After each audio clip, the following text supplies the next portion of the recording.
إن الحمد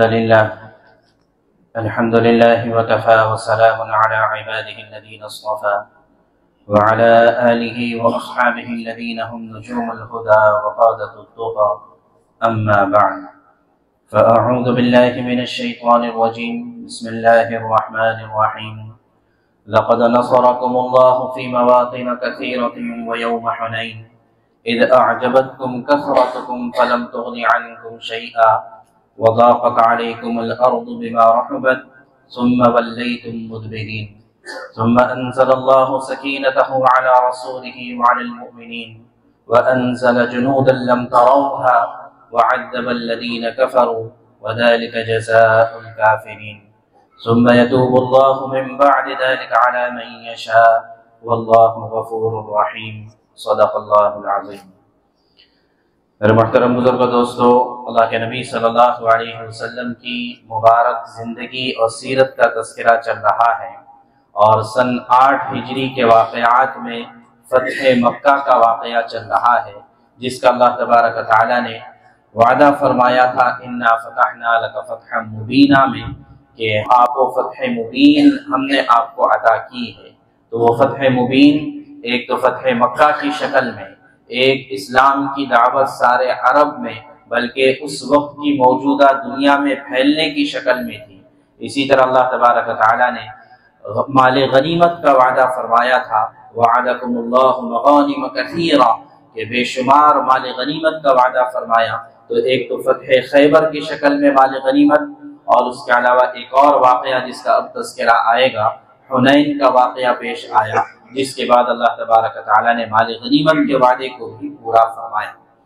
بہرحال اللہ کے نبی صلی اللہ علیہ وسلم مکہ مکرمہ میں کس طریقے سے داخل ہوئے، داخل ہونے کے بعد مکہ والوں کے ساتھ کیا سلوک کیا، اس کا تذکرہ اس سے پہلے آ چکا ہے۔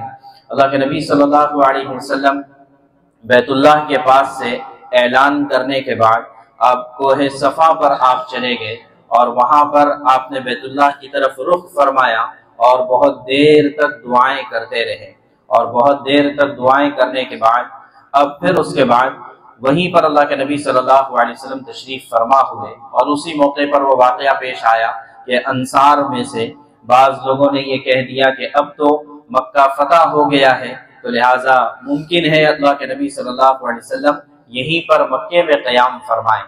تو اس وقت میں اللہ کے نبی صلی اللہ علیہ وسلم نے اعلان فرمایا تھا کہ میرا جینا اور میرا مرنا انصار کے ساتھ ہے۔ تو یہ انصار کے لیے بہت بڑی فضیلت کی چیز تھی۔ تو وہیں پر بیٹھ کر کوہ صفا پر بیٹھ کر آپ صلی اللہ علیہ وسلم نے مردوں سے بیعت لی۔ بیعت کس بات پر لی کہ اللہ کے ساتھ کسی کو شریک نہیں ٹھہرائیں گے، چوری نہیں کریں گے، زنا نہیں کریں گے، اپنی اولاد کو قتل نہیں کریں گے، اور اللہ تعالیٰ کی نافرمانی نہیں کریں گے۔ ان چیزوں پر مردوں سے بیعت لی۔ جب مردوں کی بیعت پوری ہوئی تو عورتوں نے آ کر درخواست کی کہ اللہ کے نبی صلی اللہ علیہ وسلم ہم بھی آپ سے بیعت کرنا چاہتے ہیں۔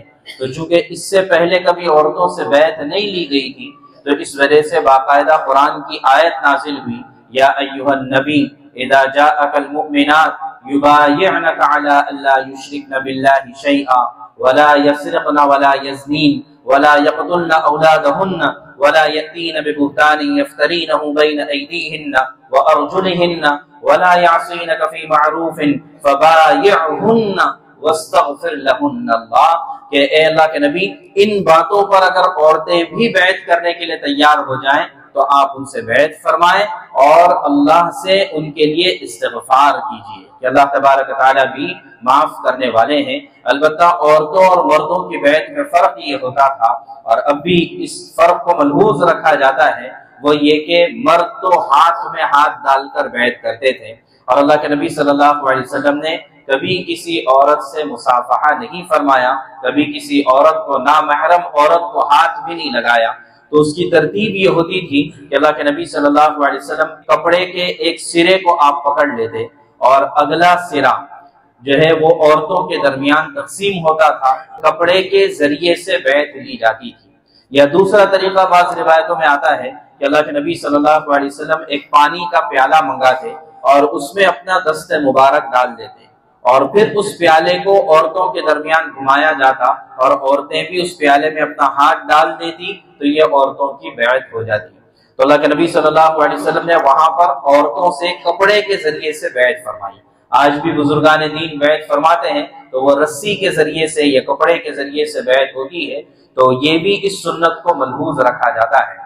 اس بیعت کے موقع پر جب یہ بات آئی، جب عورتوں سے اس بات کا وعدہ لیا گیا کہ اللہ کے ساتھ کسی کو شریک نہیں ٹھہرانا ہے اور زنا نہیں کرنا ہے، قتل نہیں کرنا ہے، چوری نہیں کرنا ہے، تو اسی موقع پر ہندا، وہی ہندا جنہوں نے حضرت حمزہ رضی اللہ تعالیٰ عنہ کو قتل کیا تھا، تو وہ نقاب ڈال کر حضور کی خدمت میں پہنچی اور انہوں نے بھی یہ ساری بیعت کی اور گویا کہ اسلام قبول کیا، لیکن اس وقت میں کچھ سوالات کیے۔ یہ سب سے پہلی بات، جب حضور نے یہ بیعت لی کہ یہ اس بات پر بیعت کرو کہ زنا نہیں کریں گے، تو انہوں نے پوچھا کہ کیا شریف عورت بھی کبھی زناکار ہو سکتی ہے؟ حالانکہ یہ زمانہ جاہلیت سے اٹھ کر آئے تھے، لیکن وہاں پر بھی کچھ اس طرح کے لوگ تھے کہ جو عمومی برائیوں میں مبتلا نہیں تھے۔ بعض صحابہ کے بارے میں کہ انہوں نے زمانہ جاہلیت میں بھی اور اسلام میں بھی کبھی شراب نہیں پی۔ حضرت ابو بکر، حضرت عثمان رضی اللہ عنہما کا نام آتا ہے۔ تو لہٰذا کبھی کبھی ایسا ہوتا ہے کہ ماحول بگڑا ہوا ہوتا ہے، لیکن بگڑے ہوئے ماحول میں بھی چند ایسے چنندہ لوگ ہوتے ہیں جو بطور مثال کے پیش کیے جا سکتے ہیں۔ بہرحال اسی طرح حضور نے بیعت لی کہ عورتیں چوری نہیں کریں گی، تو انہی ہندا نے سوال کیا کہ اللہ کے رسول، میرے شوہر ابو سفیان جو مجھے خرچ نہیں دیتے ہیں، تو کیا میں ان کے جیب میں سے نکال سکتی ہوں؟ تو اللہ کے نبی صلی اللہ علیہ وسلم فرمایا کہ ہاں، اپنے اور اپنے بچوں کے خرچ کے حساب سے اپنے شوہر کے جیب سے نکالا جا سکتا ہے۔ تو یہ عورتوں کے لیے اس زمانے سے ایک بڑی اجازت چلی آئی ہے۔ اس سے زیادہ بہتر یہ ہے کہ شوہر پہلے ہی خرچ نکال کر دے دیں تو جیب سے نکالنے کی نوبت نہیں آئے گی۔ تو اگر شوہر خرچ نکال کر دے رہا ہے تو پھر اب عورت کو اجازت نہیں ہے کہ وہ مرد کے جیب سے خرچ نکالے۔ اگر نہیں دے رہا ہے تو پھر جو ہے حضرت ہندا نے مسئلہ سب کے لیے آسان کر دیا کہ جیب سے نکال کر لیا جا سکتا ہے۔ تو بہرحال تو حضرت ہندا اسلام لائی۔ اس کے علاوہ اور کئی لوگ کہ جو مکہ کے بڑے سمجھے جاتے تھے، جیسے حضرت ابو بکر کے والد حضرت ابو قحافہ ابھی تک مسلمان نہیں ہوئے تھے۔ حضرت ابو بکر ان کو حضور کی خدمت میں لے کر آئے کہ اللہ کے رسول میرے والد کے لیے دعا فرما دیں۔ اللہ کے رسول صلی اللہ علیہ وسلم نے ان کے سینے پر ہاتھ پھیرا اور ان کو اسلام کی دعوت دی۔ وہ اسلام قبول کرنے کے لیے تیار ہوئے۔ اللہ کے نبی صلی اللہ علیہ وسلم بڑے خوش ہوئے۔ تو حضرت ابو بکر کو ایک بات یاد آئی۔ حضرت ابو بکر نے کہا کہ اللہ کے رسول، کاش میرے باپ کے اسلام کی جگہ پر آپ کے چچا ابو طالب اسلام قبول کرتے تو مجھے زیادہ خوشی ہوتی اس بات کی۔ اس لیے کہ اہل سنت والجماعت کے نزدیک تو یہی ہے کہ حضور کے چچا ابو طالب بغیر کلمے کے اس دنیا سے رخصت ہوئے ہیں۔ اب آخرت میں ان کا کیا معاملہ ہے یہ اللہ اور اس کے رسول زیادہ بہتر جانے۔ اس مسئلے میں ہم بحث نہیں کرنا چاہتے، لیکن بہرحال یہ موقع تھا کہ حضرت ابو بکر کو وہ زمانہ یاد آیا کہ کاش میرے باپ کی جگہ پر ابو طالب اسلام لا دے۔ اسی طرح اور دیگر بڑے بڑے حضرات جیسے صفوان بن امیہ، یہ امیہ بن خلف جو قریش کے سرداروں میں سے تھے اور بدر میں مارے گئے تھے، تو ان کے بیٹے تھے یہ صفوان بن امیہ، لیکن یہ بڑے فیاض اور سخی لوگوں میں سے تھے، یہ اسلام لے آئے۔ اسی طرح اللہ کے نبی صلی اللہ علیہ وسلم نے اپنے چچا حضرت عباس سے کہا کہ چچا آپ کے بھتیجوں کا کیا حال ہے؟ بھتیجوں سے مراد ابو لہب جو چچا تھا، سخت دشمن تھا، جس کے بارے میں آیت نازل ہوئی تبت یدا ابی لہب وتب، کہ ابو لہب ہلاک ہو جائے۔ تو جو سخت دشمن تھا اللہ کے نبی صلی اللہ علیہ وسلم کا، تو اپنے چچا حضرت عباس سے پوچھ رہے تمہارے بھتیجوں کا یعنی ابو لہب کے بیٹوں کا کیا حال ہے؟ اور ابو لہب کے اس وقت دو بیٹے زندہ تھے، عتبہ اور مطعب، اور اس میں سے ایک بیٹا وہ بھی تھا کہ جس نے ابو لہب کے کہنے پر اللہ کے رسول صلی اللہ علیہ وسلم کی صاحبزادی کو طلاق دے دی تھی۔ تو لہٰذا یعنی اس قدر دشمنیاں ہونے کے باوجود حضور خیر خواہی فرما رہے ہیں کہ عباس تمہارے بھتیجوں کا کیا حال ہے؟ فرمایا کہ وہ تو بھاگ کر کہیں چلے گئے ہیں تاکہ انہیں بلاؤ۔ چنانچہ اللہ کے نبی نے جو ہے ان کو بلایا، ان کے سامنے اسلام کی دعوت پیش کی، یہ دونوں کے دونوں مسلمان ہو گئے۔ ابو لہب اور اس کی بیوی کے بارے میں تو قرآن میں ہے کہ جہنمی ہے، لیکن اللہ کے رسول کی دعوت پر دو بیٹے جو ہے ابو لہب کے یہ اسلام لائے ہیں۔ اس سے سمجھ میں آتا ہے کہ اللہ کے نبی صلی اللہ علیہ وسلم کی ساری زندگی کا مشن جو تھا وہ دعوت کو پھیلانا تھا، اسلام کے پیغام کو پھیلانا تھا، جنگ و جدال یہ مقصود نہیں تھا۔ تو بہرحال اور بھی اس طرح کے لوگ مسلمان ہوتے چلے گئے، اور پھر اس موقع پر بعض صحابہ کرام نے ایک مسئلہ اٹھایا۔ مسئلہ یہ اٹھایا کہ اللہ کے رسول ہم یہاں یعنی مہاجرین جو تھے جو مکے سے ہجرت کر کر گئے تھے، تو ایک صحابی ابو احمد نام ملتا ہے، یہ کھڑے ہوئے کہ اللہ کے رسول میرا گھر یہاں مکہ مکرمہ میں تھا اور ابو سفیان نے اس کو 4000 درہم میں بعد میں بیچ دیا، وہ گھر مجھے واپس چاہیے۔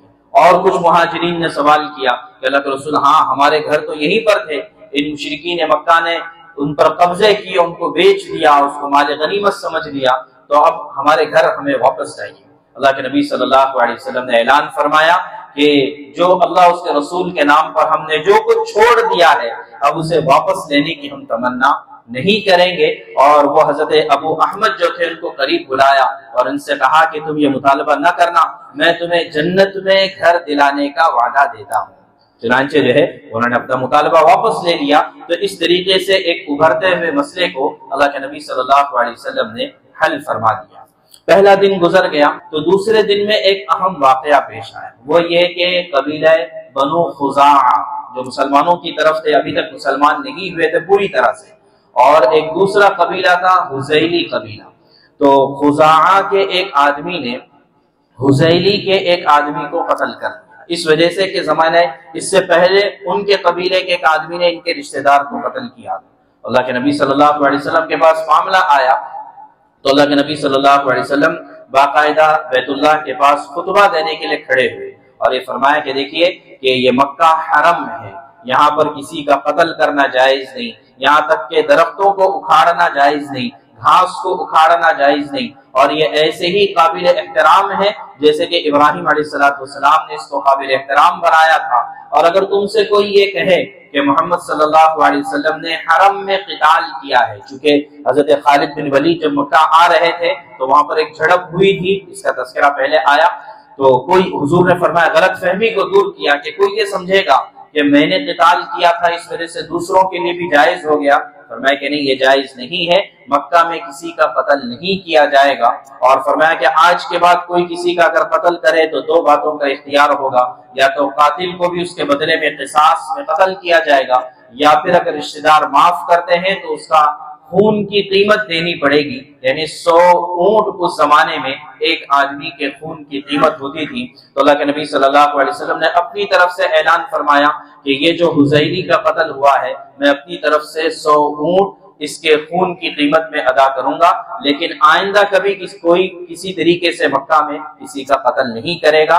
چنانچہ آج تک مسلمانوں کی روایات چلی آ رہی ہے کہ بعض بڑے حادثات پیش آئے، کعبۃ اللہ پر قبضہ کرنے کی بات سازشیں ہوئی پچھلی صدی میں، لیکن اس کے باوجود اس بات کا احترام اور اس بات کو ملحوظ رکھا گیا کہ بیت اللہ میں کسی کا قتل نہ کیا جائے۔ چنانچہ مسلمانوں کی یہ روایات آج تک چلی آ رہی ہے۔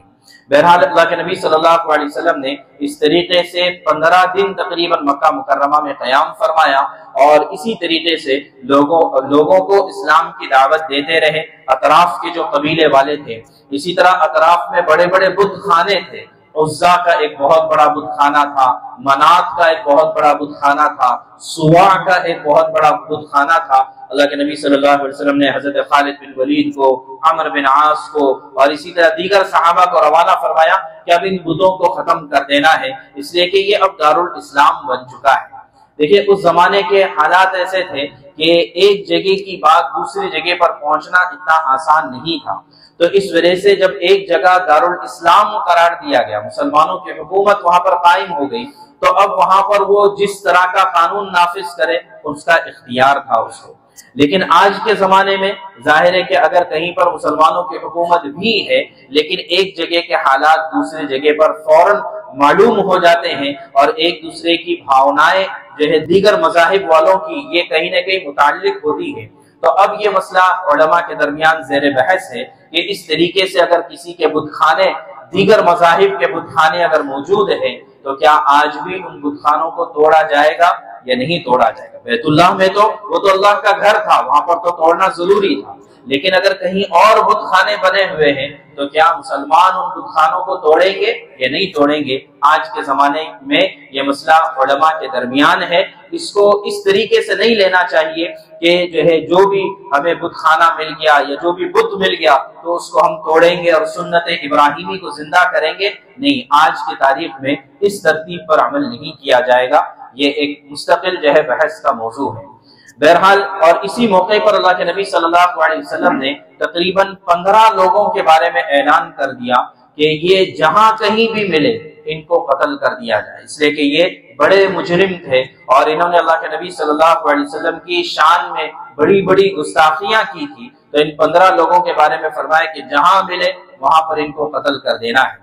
اچھا، یہ جو قتل کرنا ہے اس مسئلے کو بھی سمجھنے کی ضرورت ہے۔ یہ جو عام طور سے مشہور ہے کہ گستاخ رسول کی سزا کیا، سر تن سے جدا، سر تن سے جدا، یہ کہیں بھی اسلامی نظریہ نہیں ہے۔ یہ اسلامی نظریہ نہیں ہے کہ کسی نے اللہ کے رسول صلی اللہ علیہ وسلم کی شان میں گستاخی کی اور کوئی مسلمان اٹھے اور اس کو نیک کام سمجھتے ہوئے اس کو قتل کر دے۔ یہ اسلام کی تعلیمات نہیں ہے۔ ہاں، اللہ کے رسول صلی اللہ علیہ وسلم کے زمانے میں بعض لوگوں نے جو گستاخیاں کی تھی ان کو سزائیں دی گئی، لیکن وہ اس وجہ سے کہ اللہ کے رسول صلی اللہ علیہ وسلم ہیڈ آف دا اسٹیٹ تھے، ریاست کے ذمہ دار اور امیر تھے۔ اور آج کی حکومتوں میں بھی اگر ہم دیکھیں کہ چاہے وہ ہمارے ملک کی حکومت ہو یا کہیں کی ہو، کہ اگر ہیڈ آف دا اسٹیٹ کو اگر کوئی برا بھلا کہتا ہے تو اس کو برداشت نہیں کیا جاتا۔ تو اسی طریقے سے، اور یہ جو سزائیں دینے کا جو اختیار ہے وہ حکومت کو اختیار ہے، کسی ایک فرد کو اٹھ کر سزا دینے کا کوئی اختیار نہیں ہے۔ تو چونکہ اس طرح کے واقعات ہمارے ملک میں بھی پیش آئے ہیں اور اس کو گستاخی رسول کی سزا کے طور پر پیش کیا جاتا ہے، یہ اسلامی تعلیمات نہیں ہے۔ بہرحال بات یہ چل رہی تھی کہ ان 15 لوگوں کے قتل کا اعلان کر دیا گیا تھا، لیکن ان میں سے اکثر وہ تھے کہ جنہوں نے آ کر اللہ کے رسول صلی اللہ علیہ وسلم سے امان مانگی، ان کو امان دے دیا گیا۔ انہوں نے اسلام قبول کرنا چاہا، ان کے اسلام کو قبول کیا گیا۔ چنانچہ انہی 15 لوگوں میں ایک نام تھا اکرمہ بن ابی جہل کا، ابو جہل کے بیٹے حضرت اکرمہ کا۔ جب ان کو پتا چلا کہ میرے بارے میں وارنٹ نکلا ہے، یہ مکے سے نکل کر بھاگے، سمندری راستے سے یمن کی طرف جانے کا ارادہ تھا۔ لیکن دیکھیے اللہ تبارک تعالیٰ جب کسی کو ہدایت دینا چاہتے ہیں تو کیسے انداز اختیار کرتے ہیں۔ ان کی بیوی تھی، ان کی بیوی ام حکیم رضی اللہ عنہا، یہ حضور کی خدمت میں آئی، مسلمان ہوئی اور کہا کہ اللہ کے رسول میں اپنے شوہر کی امان چاہتی ہوں۔ فرمایا کہ تمہارے شوہر کو امان ہے۔ اب یہ بیوی نکلی ان کی تلاش میں، یہ سمندر کے راستے کشتی میں بیٹھ چکے تھے، لیکن کشتی کچھ حالات پیش آئے تو اب کشتی والوں نے کہہ دیا کہ بھائی کلمہ پڑھو۔ تو اکرمہ نے کہا کہ میں اس کلمے سے بھاگ کر تو آیا ہوں، اب لا الہ الا اللہ کہاں سے پڑھوں؟ کہا کہ نہیں، اگر نجات چاہتے ہو، یعنی اس سمندر کی آزمائش سے نجات چاہتے ہو اور آخرت کی نجات چاہتے ہو تو کلمہ پڑھنا پڑے گا۔ تو اکرمہ اس کشتی سے اتر کر کنارے پر آئے۔ کنارے پر ان کی بیوی انتظار کر رہی تھی، کہنے لگی کہ میں اللہ کے رسول سے تمہاری امان لے کر آئی ہوں اور تمہیں چل کر اسلام قبول کرنا ہے۔ تو اب آدمی مرتا کیا نہ کرتا، سمندر میں گئے تو وہاں کلمہ پڑھنے کی دعوت، زمین پر آئے تو وہاں کلمہ پڑھنے کی دعوت۔ اب یہ حضور کی خدمت میں پہنچے ہیں، حضور کو اطلاع ملی کہ اکرمہ آ رہے ہیں، تو صحابہ کرام سے فرمایا کہ یأتیکم اکرمہ، اکرمہ تمہارے پاس آ رہے ہیں، فلا تسبوا اباہ، اس کے باپ کو برا بلا نہ کہنا، اس لیے کہ مردوں کو برا بلا کہنا زندوں کو تکلیف پہنچاتا ہے۔ دیکھیے کیا تعلیمات ہے کہ وہ ابو جہل کہ جس نے ہر طرح کی تکلیفیں دی اور بیٹا بھی انہی کے نقش قدم پر تھا، لیکن جب اسلام قبول کرنے کے لیے آ رہا ہے تو فرمایا کہ پچھلی باتوں کا تذکرہ، پچھلے اس کے باپ کی برائی کا تذکرہ اس کے سامنے نہ کرنا۔ یہ تعلیمات تھی اللہ کے رسول صلی اللہ علیہ وسلم کی۔ اللہ کرے کہ یہ تعلیمات ہماری زندگیوں میں بھی آ جائے۔ تو بہرحال تو تقریباً 15 دن اس طریقے سے گزرے، اطراف کے قبائل میں، اطراف کے علاقوں میں دعوت کی وفود بھیجے گئے اور صحابہ کرام کو روانہ کیا گیا۔ اسی درمیان میں سب جانتے ہیں کہ مکے سے قریب ایک بہت بڑا قبیلہ، بہت بڑا علاقہ تھا، طائف کا علاقہ۔ وہاں پر قبیلہ ثقیف اور قبیلہ حوازن، یہ دو قبیلے وہاں پر رہتے تھے۔ اور طائف کا قصہ تو مشہور ہے، اللہ کے نبی صلی اللہ علیہ وسلم نے ان کو دعوت دینے کی کوشش کی تھی، لیکن انہوں نے دشمنی میں، عناد میں کیا کچھ سلوک کیا تھا اللہ کے رسول صلی اللہ علیہ وسلم کے ساتھ، وہ سب کو پتا ہے۔ تو بہرحال یہ قبیلہ حوازن تک جب یہ بات پہنچی کہ مکہ فتح ہو چکا ہے اور محمد صلی اللہ علیہ وسلم اب مکے کے ذمہ دار اور امیر قرار دیے گئے ہیں، تو بجائے یہ کہ نرمی آنے کے ان کے اندر اور سختی آ گئی۔ انہوں نے یہ کیا، ان کا سردار تھا مالک بن عوف، اس نے یہ کیا کہ اپنے قبیلے کے 20,000 لوگوں کو جمع کیا اور کہا کہ ہم محمد صلی اللہ علیہ وسلم پر حملہ کریں گے۔ چنانچہ یہ بڑا بہادر قبیلہ تھا، جنگجو قبیلہ تھا، پوری تیاریوں کے ساتھ 20,000 کے لشکر کے ساتھ یہ ایک مقام ہے حنین، وہاں پر آ کر یہ لوگ بیٹھ گئے۔ اللہ کے نبی صلی اللہ علیہ وسلم کو اطلاع ملی کہ قبیلہ حوازن میں کچھ گڑبڑیاں چل رہی ہے۔ آپ نے ایک صحابی کو روانہ کیا تحقیق کے لیے کہ واقعی یہ لوگ سرکشی پر آ رہے ہیں یا کچھ اور مسئلہ ہے۔ انہوں نے جا کر تحقیق کی، پتا چلا کہ ہاں یہ لوگ مقابلے کی تیاریاں کر رہے ہیں۔ انہوں نے آ کر حضور کو اطلاع دی۔ اب حضور نے بھی اعلان کر دیا کہ اب ہمیں ان کے مقابلے کے لیے چلنا ہے۔ جب حضور کو نہیں پتا کہ یہ مقام حنین میں یہ لوگ چھپ چھپ کر گھاٹیوں میں پہاڑیوں میں بیٹھ گئے تھے اور یہ تنگ راستہ تھا، حضور کو اس کی اطلاع نہیں۔ اللہ کے نبی صلی اللہ علیہ وسلم نے یہاں سے مکے سے روانہ ہونے کا ارادہ فرمایا۔ آپ کے ساتھ 10,000 صحابہ تو وہ تھے جو مدینے سے آئے تھے آپ کے ساتھ فتح مکہ کے موقع پر، 2,000 مکہ والے بھی ساتھ میں شامل ہو گئے تھے، تو 12,000 کا لشکر ہوا تھا۔ اور یہ اسلام کی تاریخ میں پہلی مرتبہ تھا کہ 12,000 کی تعداد میں مسلمان کسی سے مقابلہ کرنے کے لیے نکل رہے تھے، تو بعض صحابہ کے زبانوں سے یہ جملہ نکل گیا کہ لن نغلب اليوم من قلت، آج کے دن کوئی ہمیں ہرا نہیں سکتا ہے، اس لیے کہ آج ہماری اتنی بڑی تعداد ہے۔ چنانچہ جیسے ہی یہ اتنا بڑا لشکر پہنچا مقام حنین کے پاس، طائف کے راستے میں مقام حنین کے پاس جب پہنچا تو وہ تنگ راستہ تھا اور یہاں پر یہ حوازن والے پہلے سے قبضہ کر کے بیٹھے تھے۔ انہوں نے صحابہ کرام پر حملہ کیا اور ایسا حملہ کیا کہ صحابہ کے پیر اکھڑ گئے، یہاں تک کہ اللہ کے نبی صلی اللہ علیہ وسلم کے ساتھ میں صرف 10-12 صحابہ صرف رہ گئے تھے، باقی سارے صحابہ منتشر ہو گئے۔ یہاں تک کہ اللہ کے نبی صلی اللہ علیہ وسلم اپنے کھچر پر سوار ہوئے اور آپ نے زور سے آواز لگائی، انا النبی لا کذب انا ابن عبد المطلب، کہ میں ہوں سچا نبی جس سے کوئی جھوٹا وعدہ نہیں کیا گیا اور میں عبد المطلب کا بیٹا یعنی پوتا ہوں۔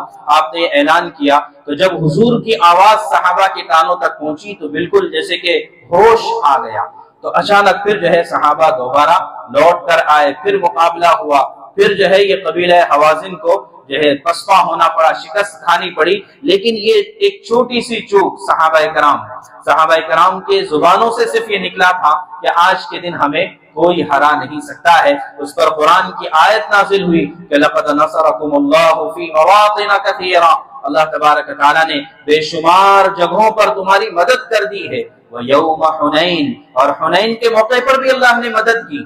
لیکن ہوا کیا، پہلے پیر اکھڑ گئے لیکن پھر اس کے بعد اللہ کی مدد آئی۔ تو یہ کیوں ہوا کہ اذ اعجبتکم کثرتکم فلم تغن عنکم شیئا، کہ جب تمہاری کثرت نے تم کو عجب میں ڈال دیا، تکبر میں ڈال دیا، بڑائی کے بول تمہاری زبان سے نکلے کہ آج ہمیں کوئی نہیں ہرا سکتا ہے۔ فرمایا کہ اللہ نے سکینت کو نازل فرمایا اپنے رسول پر اور مومنین پر، اور ایسا لشکر نازل فرمایا جس کو تم دیکھ نہیں سکتے، اور پھر اللہ تبارک تعالیٰ نے جو ہے نافرمانوں کو بدلہ دے دیا۔ لیکن بہرحال اللہ اس واقعے کے ذریعے سے آنے والی امت کو اور قیامت تک کے لوگوں کو بتانا چاہتے ہیں کہ جب بھی مقابلہ ہوگا وہ اللہ کی نصرت کی بنیاد پر ہوگا اور اللہ کی مدد کی بنیاد پر فتح ہوگی۔ اور یہ آخری موقع تھا کہ جب کبھی باقاعدہ عرب کے مشرکین سے مقابلے کی نوبت آئی۔ سب سے پہلا موقع تو بدر کا تھا، وہاں پر بھی اللہ کی مدد آئی، اور سب سے آخری موقع حنین کا تھا، یہاں پر بھی اللہ کی مدد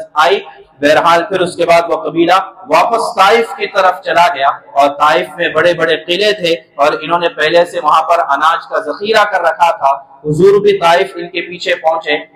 ابو موسیٰ اشعری رضی اللہ عنہ یہ یمن سے آئے ہوئے تھے، انہوں نے ایک ترکیب بتائی دبابہ کی۔ دبابہ جس کو اردو میں منجنیق کہا جاتا ہے۔ اس زمانے میں صرف تیر اور تلواروں کی لڑائی ہوتی تھی، لیکن ایک نیا آلہ سامنے آیا تھا جس میں بڑے بڑے پتھر اس میں ڈال کر پھینک دیے جاتے تھے، جس طرح کہ آج کے زمانے میں توپ کام کرتی ہے، اس میں تو بارود ہوتا ہے لیکن یہاں پتھروں کے ذریعے سے بھی مقابلہ ہوتا تھا۔ تو حضور کے سامنے پہلی مرتبہ یہ آلہ آیا، لیکن حضور نے اس کو پسند فرمایا اور جو ہے طائف کے قلعے کا جب محاصرہ ہوا، 14 دن تک محاصرہ رہا، حضور نے اس منجنیق کا، اس دبابے کا استعمال فرمایا۔ بتایا چلا کہ کوئی بھی نئی چیز چاہے وہ کسی کی بنائی ہوئی ہو، محض یہ کہ چونکہ نئی چیز ہے اس لیے اس کو ریجیکٹ نہیں کرنا چاہیے، بلکہ اس کو شریعت کے ترازو پر تولنا چاہیے کہ کون سی چیز ہے جو شریعت میں جائز ہے یا ناجائز ہے، علماء سے تحقیق کرنی چاہیے، تب جا کر اس کو اپنانا چاہیے۔ بہرحال 14 دن کا طائف کا محاصرہ رہا۔ حضور پاک صلی اللہ علیہ وسلم نے ایک خواب دیکھا اور اس خواب کے ذریعے سے اندازہ ہوا کہ یہ محاصرہ ہمارا کامیاب نہیں ہو سکتا ہے۔ چنانچہ اللہ کے رسول صلی اللہ علیہ وسلم وہاں سے 14 دن کا محاصرہ پورا کر کے یعنی واپس آپ لوٹ کر آئے طائف والوں کے لیے۔ حضرت عمر رضی اللہ عنہ پہنچے کہ اللہ کے رسول واپسی کا جب آپ ارادہ کر رہے ہیں تو ان طائف والوں کے لیے بدعا کر دیجیے، اس سے پہلے بھی انہوں نے ستایا تھا اور اب بھی ستایا ہے۔ تو حضور نے دعا کی، اللہم اہد ثقیفا وجیء بہم، اے اللہ قبیلہ ثقیف کو ہدایت عطا فرما اور ان کو میرے پاس لے آ۔ چنانچہ اگلے سال بعد میں چل کر یہی ہوا کہ مدینہ منورہ میں یہی مالک بن عوف اپنے سارے قبیلے کو لے کر مسجد نبوی میں آیا اور انہوں نے اسلام قبول کیا، لیکن وہ بھی شرطوں کے ساتھ، اس کا تذکرہ آئے گا۔ تو بہرحال اللہ کے نبی صلی اللہ علیہ وسلم نے 2 مرتبہ طائف والوں سے تکلیف پہنچنے کے باوجود بھی ان کے لیے ہدایت کی دعا کی۔ بہرحال پھر اب مقام جعرانہ پر آئے۔ وہ جو حنین سے جو مال غنیمت حاصل ہوا تھا وہ بہت بڑی تعداد میں تھا، 4000 اوقیہ چاندی، 6000 قیدی یعنی غلام باندی اور 24000 اونٹ اور 40000 بکریاں، اتنا بڑا مال غنیمت یہاں پر جمع ہوا تھا۔ اللہ کے نبی صلی اللہ علیہ وسلم مقام جعرانہ میں آئے، یہاں پر 12 دن انتظار کیا۔ کس کا؟ ان ثقیف والوں کا انتظار کیا کہ شاید ان کو کچھ بات سمجھ میں آ جائے اور یہ آ جائے اور آنے کے بعد جو ہے ان کو ان کا مال واپس کر دیا جائے۔ لیکن 12 دن انتظار کے باوجود ہی جب یہ واپس نہیں آئے تو حضور نے پھر صحابہ کرام کے درمیان تقسیم کر دیا یہ مال غنیمت، اور اتنا بڑا مال غنیمت کہ اللہ کے نبی صلی اللہ علیہ وسلم نے بعض وہ لوگ جو ابھی مسلمان ہوئے تھے ان کو بے شمار مال عطا فرما دیا۔ چنانچہ صفوان بن امیہ جن کا تذکرہ آیا، چونکہ یہ سخی اور فیاض لوگوں میں سے تھے، اللہ کے نبی صلی اللہ علیہ وسلم نے صفوان سے پوچھا، صفوان یہ بکریاں دیکھ رہے ہو، یہ اونٹ دیکھ رہے ہو؟ کہا کہ ہاں بہت بھلے معلوم ہوتے ہیں۔ فرمایا کہ یہ سب تمہارے لیے۔ تو صفوان حیران ہو گئے کہ اتنی بڑی سخاوت سوائے نبی کے کوئی نہیں کر سکتا ہے، تو اب جو ہے پوری طرح سے اسلام قبول کیا۔ بہرحال لیکن اس موقع پر پھر ایک اور مسئلہ پیش آیا کہ اللہ کے نبی صلی اللہ علیہ وسلم نے زیادہ تر مال غنیمت جو دیا وہ مکہ والوں کو دیا، تو انصار کو کم ملا۔ تو بعض انصار کی زبانوں سے نکلا کہ یہ تو اپنے والوں کی رعایت ہو رہی ہے۔ اللہ کے نبی صلی اللہ علیہ وسلم کو پتا چلا، انصار کو بلایا، کہا کہ انصار تم نے یہ کہا ہے؟ تو انصار نے کہا کہ اللہ کے رسول ہمارے نوجوانوں میں سے کسی نے کہا، لیکن پرانوں میں سے کسی نے یہ بات نہیں کہی ہے۔ فرمایا کہ اگر ہجرت مقدر نہ ہوتی تو میں انصار میں سے ہوتا، اور کیا تم اس بات پر راضی نہیں کہ میں دنیا کا مال تو مکہ والوں کو دے دوں اور مؤلفت قلوب کو دے دوں اور انصار یہاں سے اللہ اس کے رسول کو واپس لے کر جائیں؟ فرمایا کہ اللہ کے رسول ہم راضی ہے کہ ہمیں مال نہ دیا جائے، اللہ اس کے رسول دیے جائیں، اس سے بڑھ کر اور کیا ہو سکتا ہے۔ وہیں پر فرمایا کہ انصار میرے بتانہ ہے، بتانہ کہتے ہیں اندر کے کپڑے کو، اندر کا کپڑا جو آدمی پہنتا ہے۔ فرمایا کہ میں اور انصار تو ایسے ہیں، انصار میرے بتانہ ہیں۔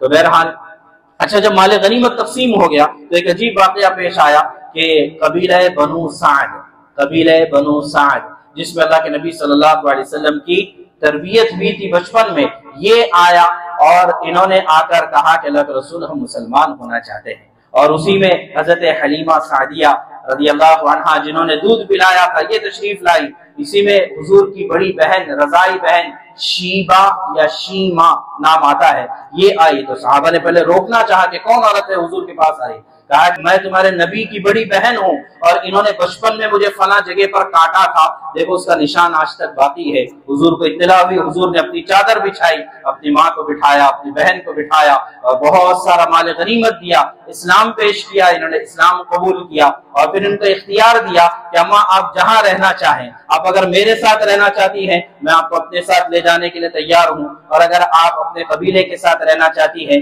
تو آپ کو اختیار ہے۔ تو انہوں نے کہا کہ نہیں، ہم اپنے قبیلے کے ساتھ رہنا چاہتے ہیں۔ تو حضور نے اعلان کیا کہ قریش بنو ہاشم کا جو بھی مال غنیمت ہے یہ سب میں ان کو واپس کرتا ہوں، باقی کے بارے میں مجھے نہیں پتا، اس لیے کہ باقی کو میں تقسیم کر چکا ہوں اور انتظار کرنے کے بعد تقسیم کر چکا ہوں۔ لیکن جب صحابہ نے دیکھا کہ حضور اپنا مال غنیمت واپس کر چکے ہیں، کہ ہم نے لڑائی کوئی مال کے لیے تھوڑی لڑی تھی، صحابہ نے بھی اپنا مال غنیمت اس قبیلے بنو سعد کو واپس کر دیا۔ تو یہ اللہ کے نبی صلی اللہ علیہ وسلم کی ساری تعلیمات تھی۔ پھر جو ہے ذوالقعدہ کا مہینہ آیا اور وہی مقام جعرانہ سے اللہ کے نبی صلی اللہ علیہ وسلم نے عمرے کا احرام باندھا اور آ کر مکہ مکرمہ میں عمرہ کیا، اور عمرہ کر کر پھر آپ مدینہ منورہ روانہ ہو گئے۔ یہ سن 8 ہجری کے واقعات تھے، اور اسی میں جو ہے سن 8 ہجری میں ذوالحجہ کے مہینے میں اللہ کے نبی صلی اللہ علیہ وسلم کے یہاں پر حضرت ماریہ قبطیہ کے ذریعے سے حضرت ابراہیم کی ولادت ہوتی ہے، حضرت ابراہیم ابن رسول اللہ صلی اللہ علیہ وسلم۔ لیکن جو ہے 16 مہینوں کے بعد ان کا بھی انتقال ہوتا ہے، تو اسی ذوالحجہ کے مہینے میں، اسی سال میں، اور اسی سال اللہ کے نبی صلی اللہ علیہ وسلم کے حکم پر عتاب بن اسید، جن کا اس سے پہلے تذکرہ آیا تھا، مکہ کا ان کو امیر مقرر کیا تھا، انہوں نے زمانے جاہلیت کے مطابق ہی لوگوں کو اس سال میں حج کرایا۔ پھر اگلے سال حضرت ابوبکر نے کرایا، پھر اگلے سال یعنی 10ویں ہجری میں اللہ کے نبی صلی اللہ علیہ وسلم نے حج کرایا تھا۔ تو یہ 8 ہجری کے واقعات تھے۔ اللہ تبارک و تعالی ہمیں ان واقعات سے سبق حاصل کرنے کی توفیق عطا فرمائے اور اپنی زندگیوں کو سیرت کے مطابق ڈھالنے کی توفیق عطا فرمائے۔ وآخر دعوانا الحمدللہ۔